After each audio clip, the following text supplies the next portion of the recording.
십자가 위에 죽으심으로 우리를 구원하시고 하나님의 자녀로 삼아주심에 그 은혜에 늘 감사하며 살아가게 하여 주옵소서. 우리의 매일의 삶 가운데에서 번제와 화목제로 늘 우리의 삶을 돌아보고 또한 주께 감사하며 주와 친밀히 걸어가는 귀한 성도의 삶이 되게 하여 주옵소서. 우리의 마음이 항상 정직하게 하시고 세상의 이익을 따라 살지 아니하며 하나님만을 바라보고 살아가는 진실한 성도의 삶이 우리에게 있게 하여 주옵소서. 세상을 따라가지 않고 말씀을 따라가며 눈앞의 이익을 따라가지 아니하고 십자가를 따라갈 수 있는 우리 모든 성도들의 삶이 되게 하여 주시옵소서. 감사하며 우리 주 예수님의 이름으로 기도합니다. 아멘. 출애굽기 20장에서 보시겠습니다.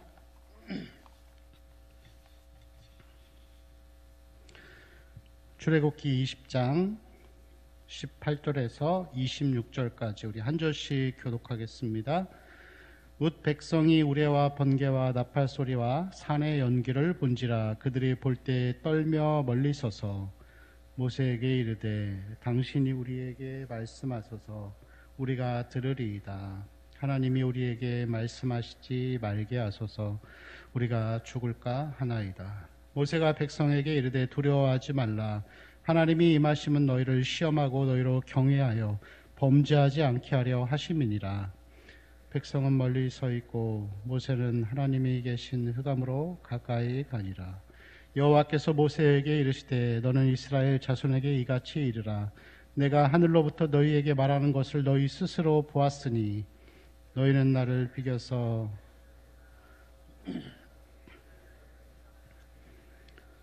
내게 토단을 쌓고 그 위에 내 양과 소로 내 번제와 화목제를 드리라. 내가 내 이름을 기념하게 하는 모든 곳에서 내게 임하여 복을 주리라.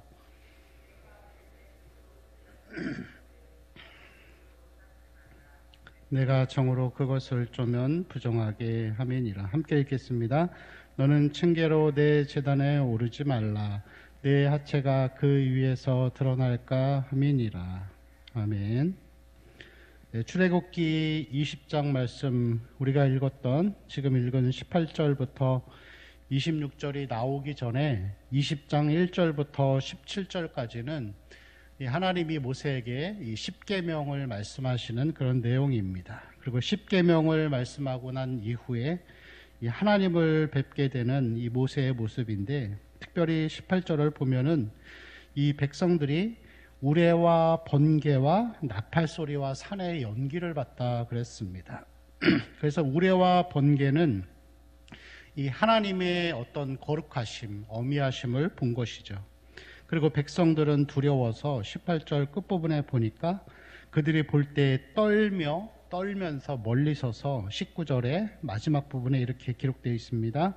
우리가 죽을까 하나이다. 하나님을 처음 배웠을 때 이스라엘 백성들이 느꼈던 그 이 감정과 느낌은 이 두려움이죠. 하나님을 향한 두려움과 거룩하심 앞에 떨며 죽을까봐 겁이 났던 것을 볼 수가 있습니다.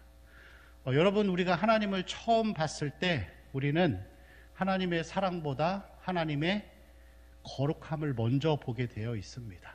처음에 예수 믿을 때 사랑의 하나님을 만나는 게 아니라 공의의 하나님을 만나기 때문에 내가 죄인임이 느껴지고 그래서 회개하게 되고, 회개가 이루어진 이후에 비워진 마음에 하나님의 사랑이 채워지는 이 원리를 우리는 늘 잊지 말아야 합니다. 여러분, 신앙은 늘 그렇습니다. 신앙은 결코 이 순서를 어기지 않습니다. 하나님의 진리는 항상 하나님의 거룩하심을 본 이후에 그 다음에 하나님의 사랑과 자비가 우리의 마음 가운데 찾아오게 되어 있습니다. 여러분, 처음에 예수를 믿을 때 아니면 그 이후에도 우리의 마음에 하나님의 공의가 임하시고 거룩함이 임하면은 내가 과거에 지었던 죄들이, 기억하지도 못했던 것들이 우리 마음 가운데 싹 들어옵니다. 그리고 그것을 우리가 회개하지 않으면 견딜 수 없는 이 죄책감 같은 것들을 하나님 주시죠. 그리고 그 가운데 우리가 그것을 십자가 앞에 내어놓고 회개하기 시작할 때 그 죄가 용서가 되고 죄가 비어진 자리에 하나님의 은혜가 채워지는 것이라고 할 수가 있습니다. 그래서 우리가 첫 번째 하나님을 만났을 때 가장 먼저 느끼는 감정은 사랑이 아니라 하나님의 공의로우심입니다. 하나님 앞에 두려워 떨게 되는 것이죠. 이것을 알았던 이사야 6장 5절에서 그렇게 기록하죠. 화로다 나로 망하게 되었도다. 이 부정한 자로서 하나님을 배웠다. 그것이 자기가 죽게 되었다라고 하는 이 고통의 마음을 이 이사야가 표현했던 것을 볼 수가 있습니다. 여러분, 하나님의 공의를 먼저 느끼고 만나는 것도 우리에겐 큰 축복입니다. 그것이 결코 나쁜 것이 아니라 하나님의 용서와 사랑 가운데 들어가기 위한 과정이기 때문에 늘 우리가 하나님의 사랑만 우리가 구하지 말고 하나님의 공의를 구하고 하나님의 거룩하심이 우리의 마음 가운데 임하기를 위해서 기도해야 할 줄로 믿습니다. 21절 말씀 보실까요? 21절 보니까 백성은 멀리 서 있고 모세는 하나님이 계신 흑암으로 가까이 가니라. 자, 여기서 모세가 하나님이 계신 곳으로 가는데 하나님이 흑암에 계십니다. 흑암이라고 표현하고 있죠. 하나님은 빛이신데 여기서 흑암으로 표현하는 이유는 때때로 하나님은 흑암 가운데 숨어 계신다는 의미입니다. 왜냐하면 사람이 하나님을 감당할 수 없을 만큼 거룩하시기 때문에 하나님은 숨어 계신다라는 의미에서 흑암 가운데 계신다는 것이죠. 자, 그러면서 이제 모세가 하나님께 말씀을 듣습니다. 23절 말씀을 보니까 너희는 나를 비겨서 은으로나 금으로나 너희를 위하여 신상을 만들지 말아라. 자, 은으로나 금으로나 너희를 위하여 신상을 만들지 말라라고 하면서 이 십계명에 나오는 말씀을 다시 반복하십니다. 여러분, 하나님은 보이지 아니하시는 분이십니다. 그래서 하나님의 형상을 만드는 것은 우상을 섬기는 것과도 같은 것이죠. 자, 하나님이 우상을 만들지 말고 신상을 새기지 말라라고 하는 것은 이 하나님의 무한하신 신적인 속성이 인간의 시각에 의해서 제한받는 것을 방지하시기 위함입니다. 여러분, 우리 교단, 이 대한예수교 장로의 합동교단은 이 예배당 안에 십자가가 없습니다. 왜 없는지 아시나요? 십자가를 놓고서 그것을 우상처럼 놓고 기도할까봐 그 염려로 십자가를 없앴습니다. 여러분, 우리가 눈으로 보여지는 시각으로 하나님을 제한해서는 안 되는 것이죠. 가끔 이 어떤 교회들을 보면은 이 교회 안에 그림 가운데 이 예수님이 이 들판에서 양들을 먹이는 그런 그림들이 있습니다. 근데 예수님이 굉장히 잘생겼어요. 이 그림에서는. 머리도 길고 굉장한 미남입니다. 뭐 그것 자체가 나쁘다는 것이 아니라 이 형상을 보고 시각을 통해서 예수님은 이런 분이다. 그렇게 우리가 제안할 수 있다는 것입니다. 여러분, 그래서 이 우상숭배라고 하는 것은 하나님을 내 시각에 맞춰서 보는 게 우상숭배입니다. 그래서 하나님이 형상을 만들지 말라고 하신 것이죠. 하나님은 이런 분일 것이다 라고 우리는 생각하는 그것이 여러분 우상숭배가 되는 것입니다. 하나님은 사랑이시다. 그래서 계속해서 1년 365일 하나님 사랑만 얘기하는 거예요. 하나님의 사랑만 강조하고 그것만 좋아하는 것도 하나님을 형상 안에 가두는 것입니다. 그래서 여러분, 우리가 이 성경을 보는 게 중요한 이유가 성경을 보면서 균형 있게 하나님을 알아가야 하는 것이에요. 신앙이라고 하는 것은 하나님을 알아가는 것입니다. 근데 하나님을 알아가는 데 있어서 하나님은 여러 가지 성품이 있으신데 하나님은 내가 볼 때 사랑만 있으셔라고 하면서 그것만 계속 좋아하고 그것만 따라가는 것이 바로 하나님을 시각 안에 가두는 것이죠. 그래서 여러분, 성경을 보고 성령의 도우심을 구하면서 주님, 제가 하나님을 균형 있게 올바르게 알아갈 수 있게 해달라고 이 성령이 도우시는 기도를 하면서 또 말씀을 보아야 하는 것입니다. 특별히 하나님이 이 형상을 만들지 말라고 하신 이유는 이방신과 구별하기 위하심이었다고 볼 수 있습니다. 바알과 아세라 상을 세우고 눈에 보여져 있는 것들을 보면서 시각을 제한하는 것을 하나님이 방지하시기 위함이라고 할 수가 있습니다. 여러분, 찬양을 드릴 때도 그렇습니다. 찬양을 드릴 때도 나를 도우시는 분, 나를 사랑하시는 분, 나와 함께 하시는 분, 위로가 되는 찬양만 좋아하지 마시고 하나님의 영광을 위한 찬양, 여러 가지 찬양들이 있습니다. 보혈의 찬양도 있고, 이것들도 여러분 우리가 한 부분만을 이렇게 계속해서 좋아하고 그것만을 맹목적으로 따라가는 것도 하나님을 제한하는 것이라고 할 수가 있습니다. 우리 살아가는 성도들의 마음 가운데 하나님이 이 균형 잡힌, 하나님에 대한 균형 잡힌 이 기도가 있고, 그 가운데에서 하나님을 올바르게 알아감을 통하여서 하나님을 형상 안에 가두는 그러한 일들이 방지되고, 또 하나님을 온전히 알아가는 우리 성도들의 삶이 되었으면 좋겠습니다. 24절 말씀을 보실까요? 내게 토단을 쌓고 그 위에 내 양과 소로 내 번제와 화목제를 드리라 라고 하면서, 그 뒷부분에 보면은 내가 내 이름을 기념하여 하게 하는 모든 곳에서 내게 임하여 복을 주리라. 자, 복을 주시겠다고 하는데 특별히 제사를 드릴 때 번제와 화목제를 드리라고 그렇게 말씀하고 있습니다. 여기서 번제는 무엇이죠? 회개하는 것이죠. 동물을 산채로 잡아 죽여서 피를 뿌리고 살을 태우고 해서 그것으로 죄값을 치르는 것, 회개에 대한 내용들입니다. 화목제는 무엇이죠? 하나님과의 친교, 감사, 교제에 대한 내용입니다. 그래서 이 신앙생활은 여러분 항상 이 두 가지의 제사를 드리는 것입니다. 하나님 앞에 회개하는 삶, 아까 설교 초반에 말씀드렸던 것처럼 하나님의 공의를 보는 것, 하나님 앞에 늘 번제를 드리면서 나아가는 것, 예배당에 올 때에도, 주일날 예배드리러 올 때에도 기도로 나아가면서 나아갈 때 먼저 번제를 드리는 것입니다. 십자가 앞에 우리의 죄를 회개하고 하나님 앞에 나아갈 준비를 하는 것이죠. 그리고 나서 이 감사제, 화목제를 드리는 것입니다.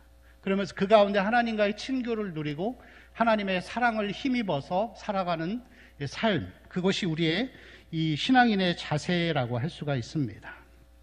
여러분, 특별히 이 성경을 잠깐 보시면은 아까 제가 초반에 말씀드린 것처럼 20장 1절부터 17절은 이 십계명에 대한 말씀이 나오고 있습니다. 그리고 이제 이 18절 우리가 읽었던 말씀들 가운데에서 이 보면은 26절까지의 내용은 번제와 화목제를 드리라고 하는 내용들이 나오죠. 자, 그 다음에 21장과 22장, 23장까지 세 장에서는 이 십계명에 대한 법들을 더 상세하게 풀어서 이야기를 해줍니다. 자, 그리고 그 마지막에 24장을 보면은 24장 1절부터 11절까지의 이 총 내용에서 하나님이 백성들과 언약을 세웁니다.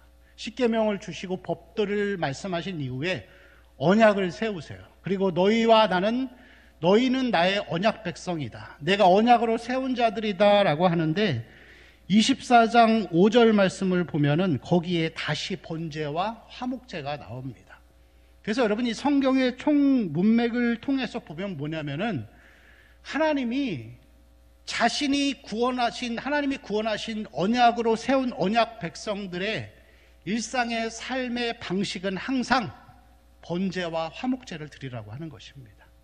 항상 하나님 앞에 회개하고 하나님 공의 앞에 엎드리는 삶, 그리고 그 이후에 화목제를 통하여서 하나님께 감사하고 하나님과 함께 걸어가고 하나님과 교제하는 삶을 살 것을 우리에게 다시 말씀하고 있는 것입니다.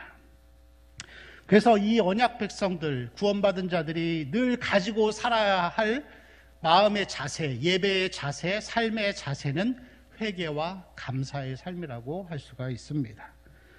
자, 24절 말씀을 보실까요? 24절에 보면은 내게 토단을 쌓고 그 위에 내 양과 소로 내 번제와 화목제를 드리라. 자, 그리고 여기서 토단을 쌓고라는 하는 이 부분은 말 그대로 이 제단을 하나님 앞에 드리는 제단을 쌓는데 돌이 아니라 흙으로 만들려고 하는 것입니다. 이 흙으로 제단을 쌓았던 것은 이 아브라함, 이삭과 야곱 이 족장 시대에 있었던 제사의 방식입니다. 제단을 흙으로 쌓는 것이죠. 자, 25절 보실까요? 내가 내게 돌로 제단을 쌓거든 다듬은 돌로 쌓지 말라. 자, 돌을 정갈하게 네모나게 혹은 뭐 어떻게 해서 일괄적인 모양으로 정으로 쪼개서 다듬어서 하나님 앞에 드리지 말고 다듬지 않은 그냥 돌들을 쌓아놓고 제사를 드리라고 하는 거예요. 여러분, 하나님 왜 그러셨을까요? 왜 흙으로 쌓고 돌로 쌓아도 정성 들이지 말고 있는 그대로 그대로 하라는 것입니다. 여러분, 이 이방신의 제단을 보면은 바알이나 아세라 상을 지을 때, 이 제단을 쌓을 때는 항상 정으로 쪼개서 다듬은 돌로 쌓았습니다. 그리고 거기에다가 주문도 써놓고 여러 가지를 막 써놓은 거예요. 그런데 하나님은 이 이방신들과 자기를 구분하시기 위해서 흙으로 쌓고 돌로 쌓아도 정으로 쪼개지 않은 것, 그 자체로 하라고 하는 것은, 이방신의 제단은 돌이나 금속을 인위적으로 사용한 건데 하나님은 자연스러운 것으로만 하라는 것이에요. 여러분, 그래서 우리가 이것은 예배의 자세를 이야기합니다. 우리가 하나님 앞에 나올 때 예배하는 자가 어떤 이 외적인 요소에 치중하거나 집중해서 나오면 안 된다는 거예요. 여러분, 하나님 앞에 나올 때는 하나님은 어떤 분이시죠? 형상이 없으세요. 하나님은 영이시니 성령과 진리로 예배하라. 예수님 말씀하셨습니다. 이스라엘 백성들이 이 우물가의 여인이 예수님과 얘기할 때 그 이스라엘 백성들은 예배를 어디서 드려야 된다? 예루살렘 성전에 가서만이, 거기서 그 의리아리한 성전에서만 예배할 수 있다라고 하는데, 예수님은 뭐라 그러시죠? 이 산에서도 말고 저 산에서도 말고 너가 서 있는 곳에서 인위적인 자세가 아니라 마음을 다해서 성령과 진리 안에서 예배하라는 것입니다. 여러분, 인위적인 모든 것들은 하나님의 예배하는 데 있어서 다 방해가 됩니다. 인위적인 것들, 그냥 눈에 보여지는 것들, 큰 예배당, 화려한 악기들, 화려한 조명, 여러분 큰 예배당에 가보시면은 그 웅장함에 압도되는 게 있어요. 그리고 수천 수만 명이 모여서 예배드리면 그것이 마치 큰 은혜가 되는 것처럼 느껴질 때도 있습니다. 여러분, 오해하지 마세요. 악기가 많이 해서 예배를 드린다는 그 자체가 나쁘다는 게 아닙니다. 화려한 조명이 나쁘다는 게 아니에요. 웅장한 예배당이 나쁘다라는 얘기가 아니라, 그런 것을 의지해서 하나님을 예배하는 것은 옳지 않다는 거예요. 예배는 어떻게 드린다고요? 성령과 진리 안에서 번제로 드리는 거예요. 우리의 마음을 다해서 드리는 거예요. 인위적인 요소가 너무나 많은 시대에 우리가 살아가고 있습니다.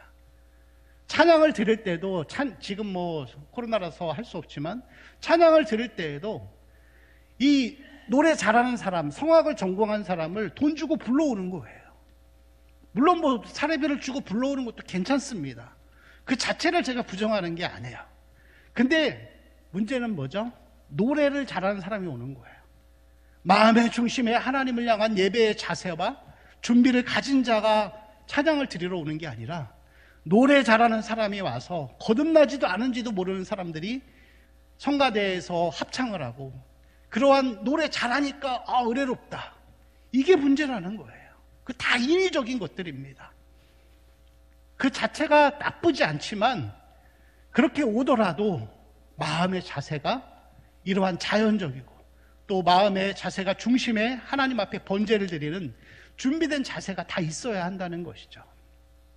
우리가 하나님 앞에 큰 예배당, 많은 좋은 시설, 악기 이런 것들은 다 하나님 앞에 좋은 마음으로 드린 거예요. 좋은 마음으로 드렸고 하나님을 더 잘 예배하기 위한 하나의 도구였죠. 근데 이것이 주가 되어가는 상황이 된다라는 것이죠. 여러분, 다시 우리가 하나님 앞에 나아올 때 우리가 무엇을 가지고 나아가야 할지를 잘 생각해 보시기 바랍니다. 하나님께서 구하시는 제사는 무엇이다? 상한 심령이다. 마음의 겸손함으로 나와서 십자가 앞에 우리의 죄를 내려놓고 번제 가운데 우리 자신을 산 제사로 들어서 그 가운데에서 하나님의 은혜를 누리는 삶, 하나님의 임재를 맛보는 삶, 예배당의 크기가 아니라, 사람의 숫자가 아니라 우리 자신이 하나님 앞에 나아가서 우리 자신을 번제로 드리는 그 가운데에서 하나님을 만나고 매일의 삶이 우리의 진정한 예배가 되고 또 하나님이 기뻐 받으시는 성도의 삶이 되시기를 축원합니다. 우리 함께 같이 기도하실 때 하나님 주신 말씀을 기억하면서 같이 기도하시고, 또 교회의 오늘 5번째 기도의 제목, 다음 세대를 위해서 우리 아이들이 하나님을 진정으로 만나는 그런 은혜들이 있기를 위해서 같이 기도하시고, 또 가정의 기도의 제목들과 또 우리 동원교회를 위해서, 또 그리고 우리 환우들을 위해서 우리 주여 한번 부르고 기도하겠습니다.